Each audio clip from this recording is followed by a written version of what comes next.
I'm going to start out here by addressing one person in particular, and that's the doctor.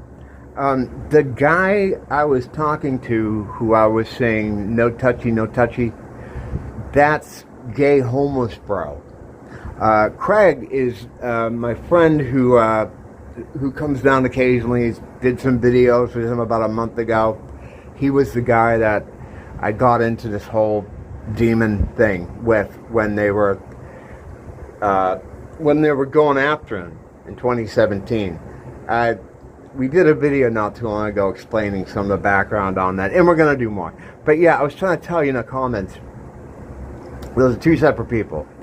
Gay homeless bro is nothing like Craig. Craig's, kind of a normal person. Gay homeless bro is out of his friggin' mind. I love him, but he's crazy. And I say crazy in the most sensitive way possible, as I myself am a crazy man. So, yeah, the doctor's been with me. Fuck. How long have you been coming here? A couple years now. That's so, cool to have some of the guys in here that write in the comments and stuff that have been with me for years. That's a good feeling. I don't know, not to get gay about it, but I really appreciate that. Anyway, yesterday when I did a video, I talked about revelation of the method. And that's something I make reference to quite a bit. And, sometimes it's worth pulling out these concepts, taking them for a spin around the block, check the tires, make sure everybody knows what things are about and that we're all on the same page. Revelation of the method is evil, right? Team Satan. In order for their black magic to work, a component of it is that they have to reveal to you what they're doing. Therefore, it becomes informed consent, meaning, hey, we told them what we're doing, so anything beyond that, none on us.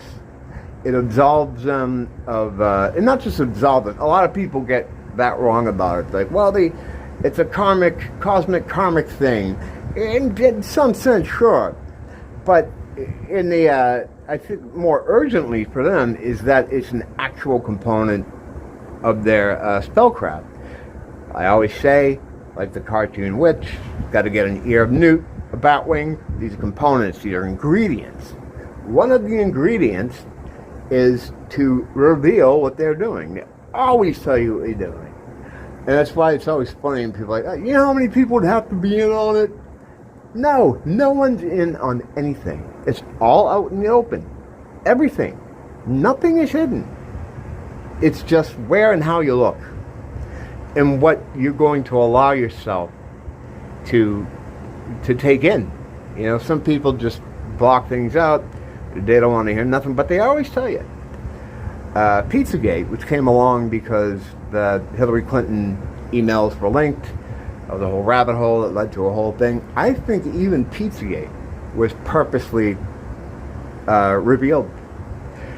That's the method they used to let you know about it. And it was a controlled burn. Like they put it out. That's where the fake news line comes from.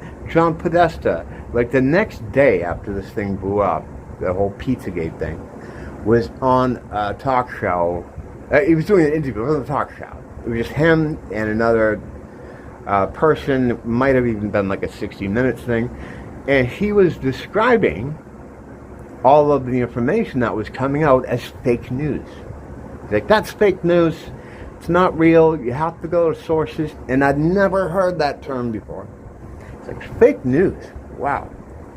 The next day, Trump at a speech with some kind of rally addressed someone from CNN, and the Podesta talk might have been on CNN. Maybe that's why he referenced it.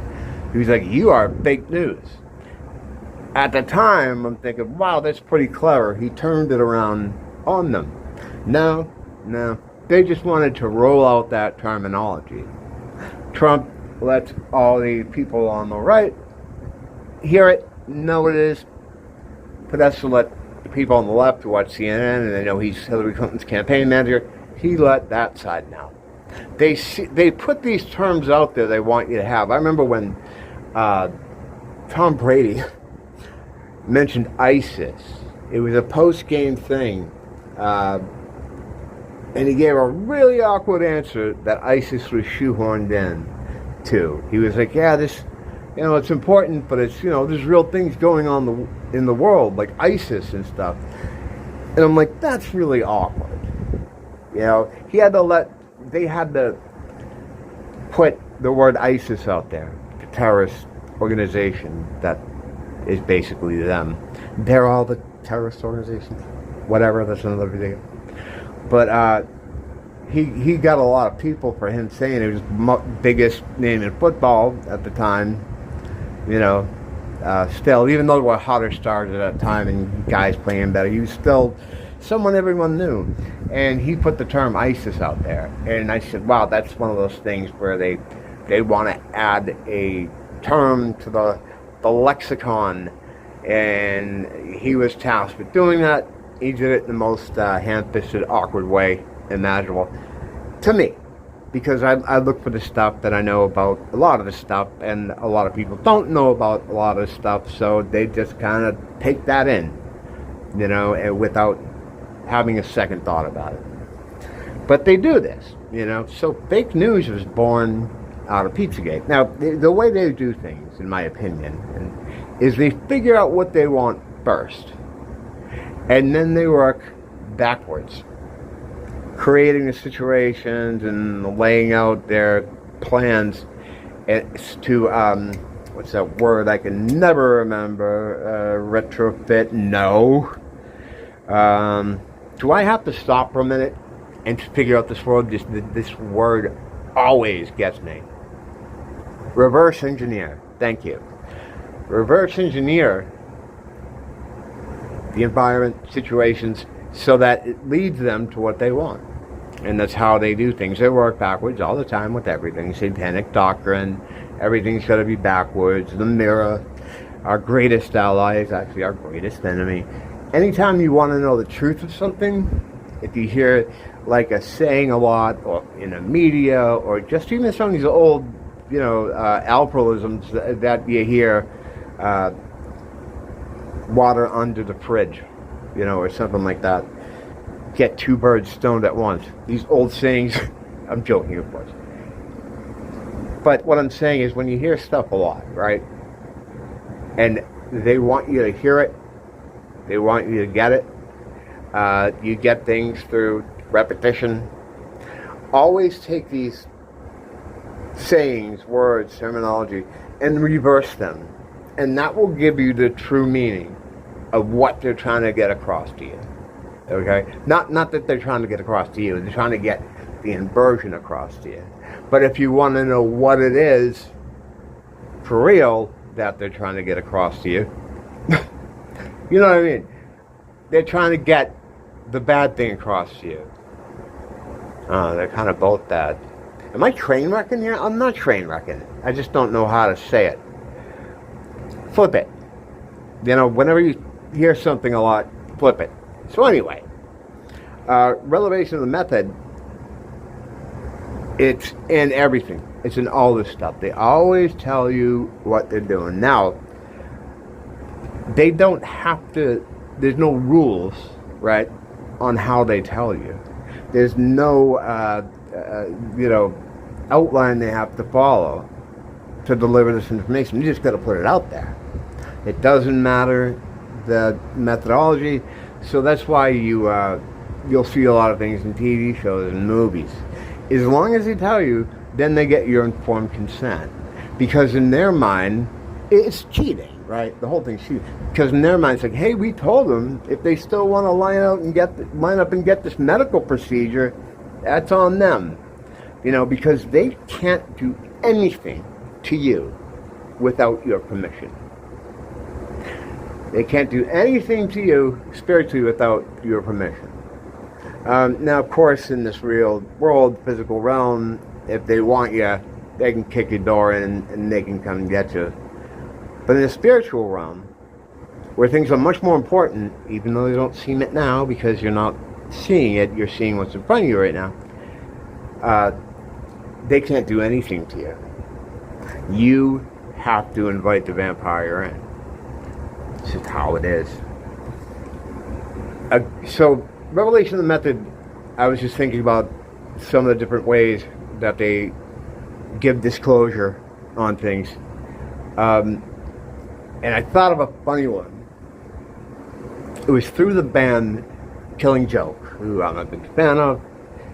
If you ever see these bands that work occult stuff into their music or images, videos, people sit around looking at a Tool album cover and try to piece things together.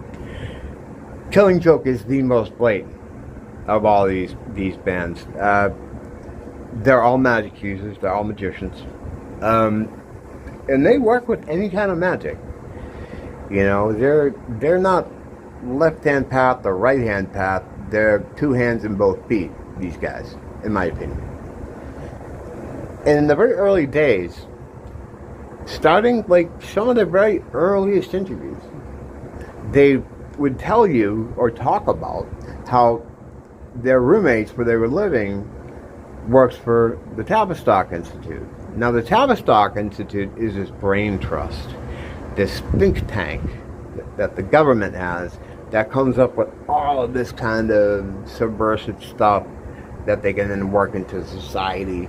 You know, when you hear things like MK Ultra and stuff like that, it's these things are workshops by people in the Tavistock Institute. Some of their things they've been responsible for was the whole hippie rock movement. They invented the term hippie, everything about the Grateful Dead. There was a guy named Theodore Arndo, which had a lot to do with writing all those Beatles songs that they told you John Lennon and Paul McCartney wrote. Later, Billy Shears, replacing Paul McCartney. Stay on target. This Tavistock Institute, I always imagine, were a bunch of Patrick Bateman type guys sitting at a desk, like a big big office desk, you know, discussing these ideas of how to hypnotize a population. These things they do for mind control, like I mentioned in MK Ultra, they're doing that on an industrial scale, on the population. And they're always come up with new ideas to farm better, you know, because we're their cattle. And the farmer wants to be as efficient as a farmer as he can to get the goods from his cattle that he needs and to keep control of the cattle. In our situation, getting what they need from us is our energy, our spiritual energy. So they're always trying to think of new ways to be more efficient at that. Now, how they get our spiritual energy is it has to be on a low vibrational frequency. So they need us to fear. They need us to be angry.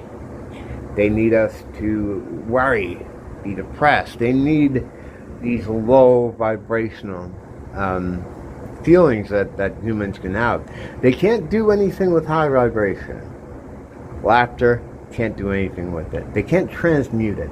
I don't know how mechanically this works, how they take our energy. The Gnostics refer to it as loosh.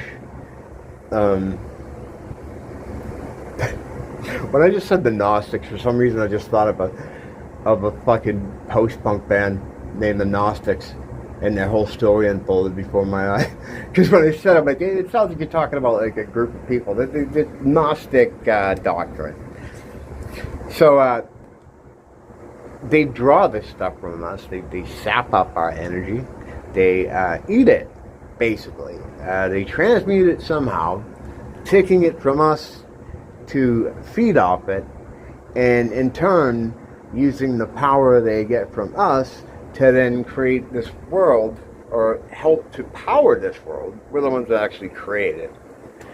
And they need that loose from us, that energy to do it. And it's got to be low vibrational for them to be able to digest it, you know, with using just the term digest for, you know, lack of a better one. That's why the news is always scary, frightening, fear is the best.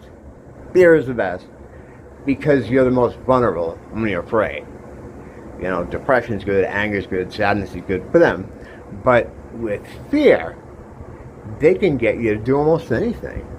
You know, look at what happened in 2020. Fear is the best way to control the cattle. You know, so that's why the news is always trying to scare you. This could go a million ways right now with the idea of putting TVs in your home. So why they have serial killers? Why I could go a lot of different ways, but I'm going to try to stick with relevation and method. So, Tavistock, Killing Joe. They just casually talked about in interviews how some of their roommates work at Tavistock. Now they're like living over by Ladbroke Grove. They're doing a lot of squatting. They never have much money. So I'm like, how are these highfalutin think tank guys, these Patrick Bateman suit-wearing sociopaths, 3-digit IQ fellas, why are they living with these this borderline homeless post-punk band with a fascination with black magic? Well, the people in question were not like Patrick Bateman at all. They were basically what I would call street mutants. Homeless people who aren't looking for a home. If you saw them on the street, you would just assume they're like a homeless drug addict, because they kind of were. They were always very dirty. They took copious amounts of LSD and drugs. They didn't really clean themselves, like I said. They looked like bums from what their description is. They were just these whacked out, for all intents and purposes, street people who did tons of hallucinogenics. These guys were at least some of the think tank for the Tavistock Institute. And when you think about it, it kind of makes a lot of sense. You know, not at all what I would associate with something like that. Hang on a second. Had to take a drink. I couldn't find my drink. So, yeah, relevation of the method, it's, they let you know. And it's never hidden. That whole thing about, you know, how many people have to be in on it. No one's in on it. It's just right out there. Any kind of mystery or something that would be considered a conspiracy, without maybe too much effort, you could find information that will lead you to the real narrative or the real story of all this stuff. And if you know what you're looking at, and you look how they seed things in the media, all this stuff has been figured out. You know, there's a lot of guys that will tell you, they'll break down everything about how these different events happen. Right now we're going through the PSYOP. We're going through a couple different ones now. They're trying to do the gun control thing. The thing they're desperate for is to get the guns out of the hands of people in America, because they are cowards. So they don't want to leave anything to chance. None of them want to have an ATF kind of Waco scenario again. You know, they can't get guys to volunteer to do something like that, you know, again, or not many. And the reason is because on the side of evil, they're not really fighting for anything. You know, the side of good, we're fighting for a lot. These people are just nihilism personified, servants of Satan, and they're very scared, and they're into self-preservation big time. That's why sometimes when you think about these long laid plans for letting these things play out, you think, wow, they've been planning this all these years. And it's not the guys that are currently here that make these plans, you know, and maybe some of them. And again, this is the point where this little talk could converge, it could not converge, split up into 5 different avenues, so I'm going to try to ignore it for now and keep it tight. But, yeah, these aren't the kind of guys that plant a tree for their grandkids. They want results from their work now, instant gratification. So you think, well, then how do they know to seed different people in these cities so that at this point in time they would all be there to then, be activated? That's hundreds of years. Well, that's another path that this little talk could go into, where, in my opinion, they're not bound by the same constraints of time as we are. But another subject. The only reason I bring that up is to highlight that even though they have these long-term grand plans, these guys are cowardly. They want to live forever, okay? They're always trying to get these new breakthroughs in science to take hearts out of healthy people. You've heard all these heart transplant things and using blood to, that's a big one, to maintain their youth, because they know, right, once they get out of this shell here, they're going right into the pit. There is no afterlife, and so they're desperate to stay here. So no one, even their minions, because it extends down, shit rolls downhill, wants to go have another fucking Waco situation. So they need those guns. They need your guns.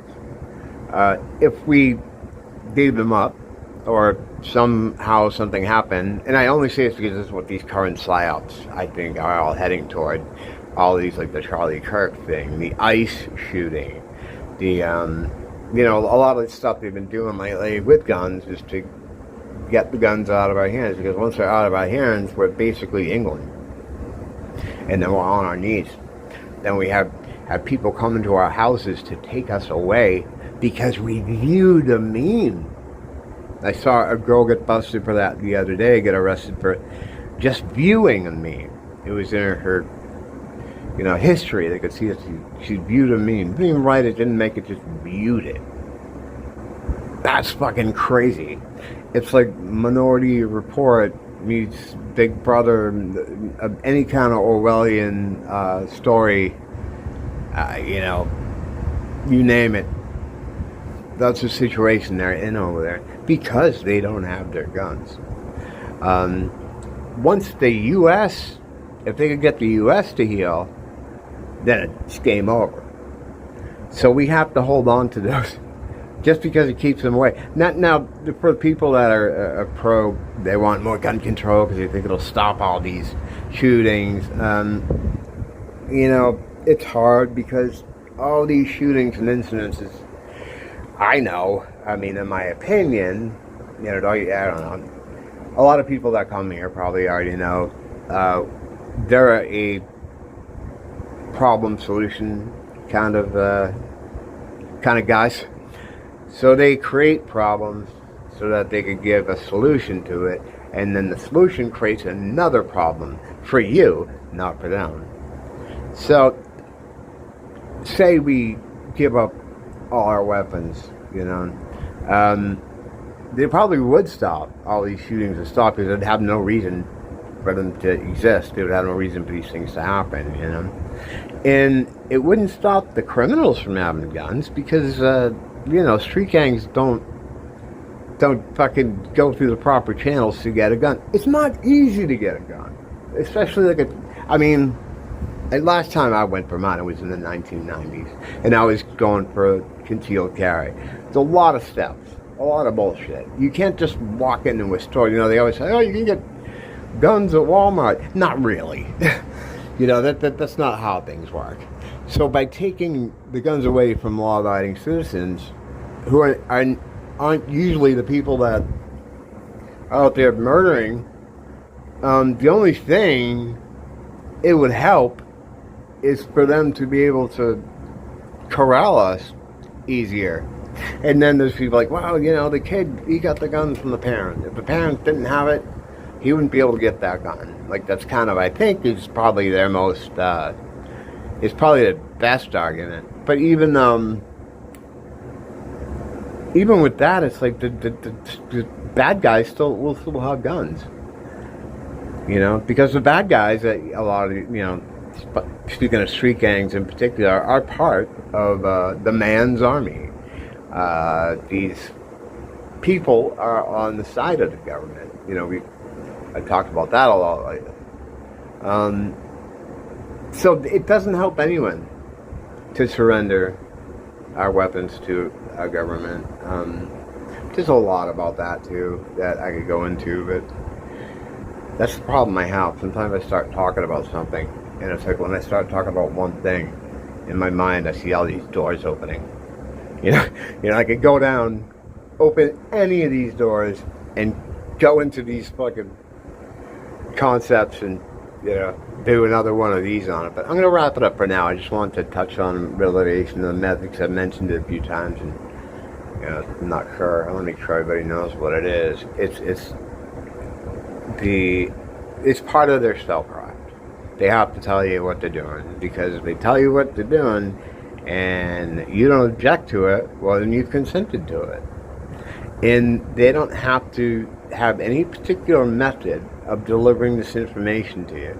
They just have to put it out there. And once it's out there, none on them. They can now do the thing. Like Tavistock Institute letting us know that there really are madmen in that think tank was disclosed by, a rock band.